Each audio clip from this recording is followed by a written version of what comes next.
கோப்பியம் உண்மையும் பின்னணியும். தமிழ்நாட்டில் கிட்டத்தட்ட 18 மாவட்டங்களில் வீடுகளில் புகுந்து 2000 சவரனுக்கு மேலே தங்க நகைகளை திருடி கைவரிசை காட்டிய தேனியைச் சேர்ந்த ஒரு கொள்ளை கும்பலை கடந்த 6 மாத காலமாக தேடுதல் வேட்டை நடத்தி போலீசார் கைது பண்ணியிருக்காங்க.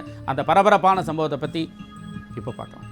விருதுநகர் மாவட்டம் ராஜபாளையம் புதிய பேருந்து நிலையம் அருகே கஞ்சா, மது மற்றும் அரவாணிகள் மூலம் பாலியல் தொழில்கள் என சமூக விரோத செயல்கள் அதிகம் நடைபெற்று வரும் நிலையில் அந்த பகுதியில் கடந்த 4 நாட்களுக்கு முன்பு மது போதையில் 2 இளைஞர்கள் திருநங்கைகளுடன் தகராறில் ஈடுபட்டுள்ளனர்.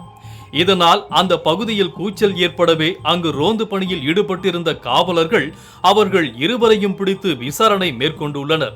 அப்போது இளைஞர்கள் மறைத்து வைத்திருந்த பையை சோதனையிட்டதில் ஒரு ப்ளூ கலர் கட்டம் போட்ட சட்டை, மங்கி குல்லா மற்றும் கையுறை போன்றவை இருந்ததைக் கண்டு அதிர்ச்சியடைந்த போலீசார் அவர்கள் இருவரையும் எந்தவிதமான கேள்வியும் கேட்காமல் உடனடியாக ராஜபாளையம் தெற்கு காவல் நிலையத்திற்கு அழைத்துச் சென்றனர்.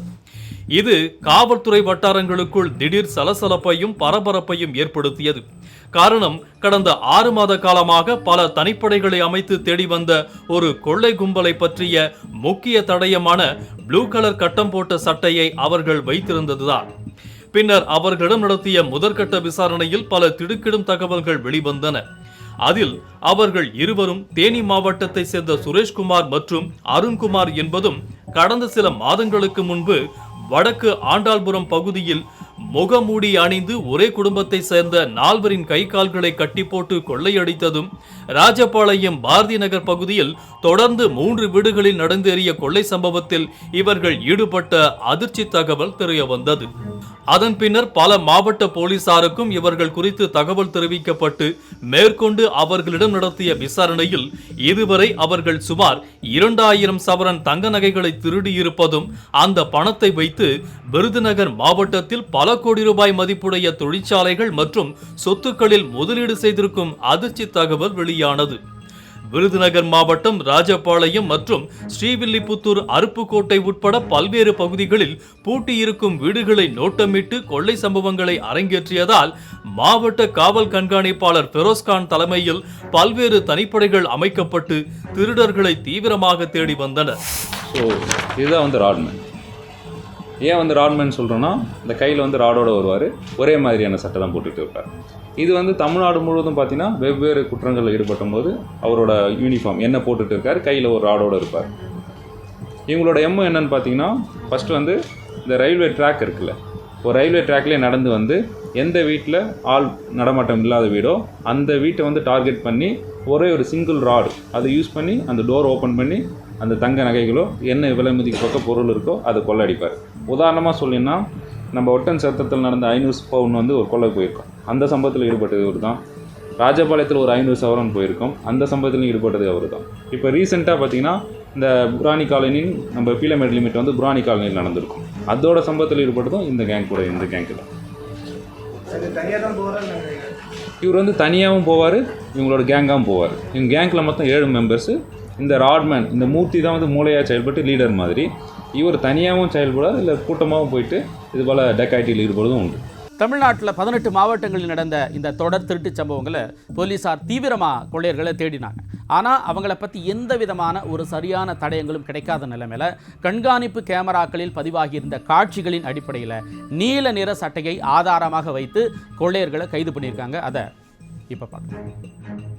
கொள்ளையர்கள் குறித்த கைரேகைகளோ மற்ற தடயங்களோ கிடைக்காத நிலையில் அந்த பகுதியில் இருந்த கண்காணிப்பு கேமராக்களில் பதிவாகியிருந்த காட்சிகளில் கொள்ளையர்கள் முகமூடி அணிந்து கொள்ளை சம்பவங்களில் ஈடுபடுவது தெரிய வந்தது. அதிலும் குறிப்பாக கொள்ளை கூட்டத்திற்கு மூளையாக செயல்பட்ட ஒருவன் மட்டும் ப்ளூ கலர் சட்டை அணிந்து கையில் இரும்பு கம்பியுடன் பூட்டியிருக்கும் வீடுகளுக்குள் ஏறி குதித்து சர்வ சாதாரணமாக திருடிவிட்டு வெளியே வருவதும் கண்காணிப்பு கேமராவில் பதிவாகி இருந்தது. அந்த நேரத்தில் ஆட்கள் நடமாட்டத்தை கண்காணிப்பது மட்டுமே மற்றவர்களின் வேலையாக இருந்திருக்கிறது. அதே போல பல இடங்களில் நடந்த கொள்ளையிலும் கூட அதே நபர் அதே நீல நிற சட்டையை அணிந்து கொண்டு கொள்ளையில் ஈடுபட்டதால் போலீசாருக்கு அந்த நீல நிற சட்டை மட்டுமே கொள்ளையர்கள் குறித்த முக்கிய தடயமாக இருந்து வந்தது.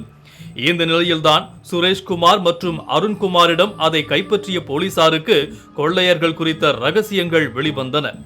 இதையடுத்து ராஜபாளையம் தனிப்படை போலீசார் கொள்ளை சம்பவத்திற்கு மூளையாக செயல்பட்ட மூர்த்தி என்பவரது மனைவி சீனித்தாய், திருட்டு நகைகளை விற்று பணமாக மாற்றி வந்த லட்சுமி, நாகஜோதி, மகாலட்சுமி, அனிதா, பிரியா, மோகன் உட்பட 9 பேரை அதிரடியாக கைது செய்தனர். பின்னர் அவர்களிடமிருந்து 100 பவுன் நகை, கொள்ளையடிக்கப்பட்ட பணத்தில் வாங்கப்பட்ட 4 கோடி மதிப்புள்ள பத்திரங்கள், 15 லட்சத்திற்கும் மேல் அடகு வைத்த அடகு ரசீது போன்றவற்றை மீட்டனர்.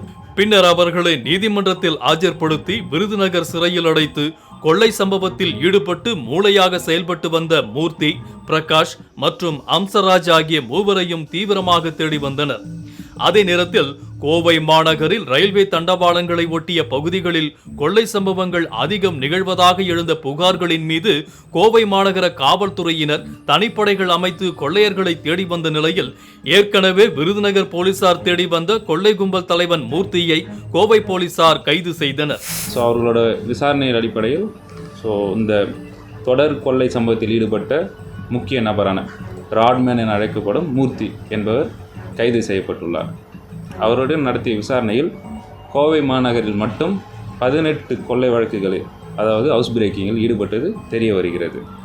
மேலும் அவருடன் நடத்திய விசாரணையில் தமிழ்நாடு முழுவதும் 68க்கும் மேற்பட்ட ஹவுஸ் பிரேக்கிங் மற்றும் ராபரி, டெக்காயிட்டியில் ஈடுபட்டதும் தெரிய வருகிறது.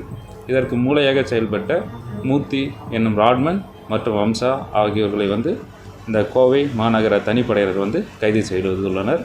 அவர்களிடமிருந்து விலை மதிப்புமிக்க தங்க நகைகள் மற்றும் விலை உயர்ந்த கார் மற்றும் 2 சக்கர வாகனங்கள் பறிமுதல் செய்யப்பட்டுள்ளது. பின்னர் அவரிடம் நடத்திய விசாரணையில் ஒட்டன் சத்திரம், ராஜபாளையம் மற்றும் கோவை மாநகரில் சிங்காநல்லூர், பீளமேடு, துடியலூர், ராமநாதபுரம் ஆகிய பகுதிகளில் நடைபெற்ற கொள்ளையிலும் ஈடுபட்டது தெரிய வந்தது. மேலும் இவர்கள் தமிழகம் முழுவதும் இதுவரை சுமார் 2000 சவரன் தங்க நகைகளை கொள்ளையடித்திருப்பதும், அதனை உருக்கி விற்று அந்த பணத்தில் ராஜபாளையம் பகுதியில் சுமார் 4 கோடி மதிப்பில் ஸ்பின்னிங் மில் ஒன்றை வாங்கி அதில் முதலீடு செய்திருப்பதை கோவை போலீசாரும் உறுதிப்படுத்தினர். இல்லை, அப்படி கிடையாது. ஒரு ட்ராக்கை ஒட்டி உள்ள வீடுகளை போகும்போது எந்த வீடு வைக்கிள் கம்மியாக இருக்குன்னு பார்ப்பாங்க. அந்த வைக்கிளில் கம்மியாக இருந்தால் அந்த வீட்டில் ஆள் இல்லைன்னு அர்த்தம். ஸோ அப்படி சப்போஸ் உள்ளே என்ட்ரு ஆகிட்டு ஆளுங்க இருந்தாங்கன்னா இவங்க 4 பேர் போயிட்டு அந்த கட்டி போட்டுட்டு அங்கே இருக்கிற நகைகளை கொள்ளையடிக்கிறது கூட இவங்களோட வழக்கம்.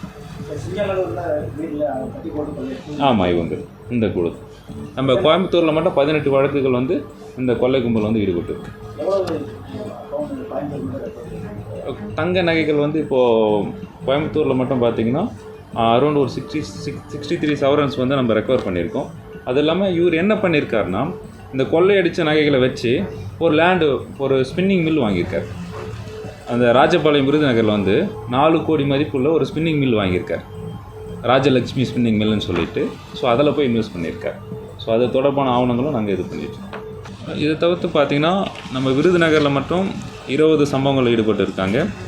மதுரை மாவட்டத்தில் ஒரு 14 சம்பவம் ஈடுபட்டு இருக்காங்க. மதுரை சிட்டியில் 5 சம்பவத்திலையும், திருப்பூர், திண்டுக்கல், கோயம்புத்தூர் ரூரல் அங்கே பார்த்திங்கன்னா ஒரு 16 சம்பவத்தில் ஈடுபட்டு இருக்காங்க. ஸோ எதுவுமே ப்ரீ பிளான்டு கிடையாது. கம்ப்ளீட்டாக ஒரு ஏரியாவுக்கு போவாங்க. அந்த ஏரியாவில் வாட்ச் பண்ணும்போது அவங்க எந்த வீடு தோணுதோ அந்த வீட்டில் போயிட்டு கொள்ளையடிச்சிட்டு போவாங்க. ரயில்வே ட்ராக்கில் ஃபஸ்ட் ஒன் சிசிடிவி ஃபுட்டேஜ் இருக்காது. செகண்ட் மக்கள் நடமாட்டம் ரொம்ப கம்மியாக இருக்கும். நாய்கள் கம்மியாக இருக்கும். ஸோ அதனால் யாருமே ஐடென்டிஃபை பண்ண முடியாது. இல்லை, அது விசாரணையில் இருக்குது. இப்போ வரைக்கும் இந்த அமைப்பு தான் இருக்குது. ஸோ ஃபர்தர் இன்வெஸ்டிகேஷன் தான் வேறு யாருக்குன்னா லிங்க் இருக்கான்றது தெரியும்.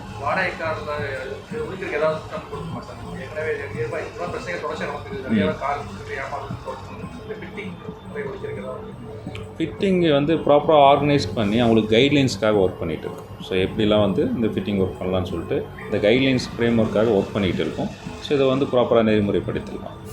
இப்படி தமிழகம் முழுவதும் கொள்ளையில் ஈடுபட்டு வந்த கும்பலை பிடித்த தனிப்படையினரை தமிழகத்தின் காவல்துறை தலைமை இயக்குநரான சங்கர் ஜிவால் நேரில் அழைத்து பாராட்டுக்களை தெரிவித்தார்.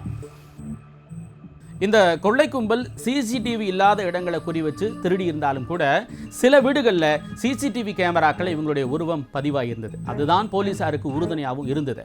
அவற்றை கைப்பற்றிய காவல்துறையினர் கண், வாய், அவங்களுடைய உடல் அசைவுகளை வச்சு வரைஞ்ச ஓவியம் முக்கியமான குற்றவாளியான மூர்த்தி அப்படிங்கிறவரை அடையாளம் காண ரொம்ப உதவியாக இருந்தது. அதனால் செலவை பற்றி யோசிக்காமல் பாதுகாப்புக்காக முடிஞ்ச வரைக்கும் நம்முடைய வீடுகளில் சிசிடிவி கேமராக்களை பொருத்துவது இன்றைய காலகட்டத்தில் ரொம்ப அவசியம்.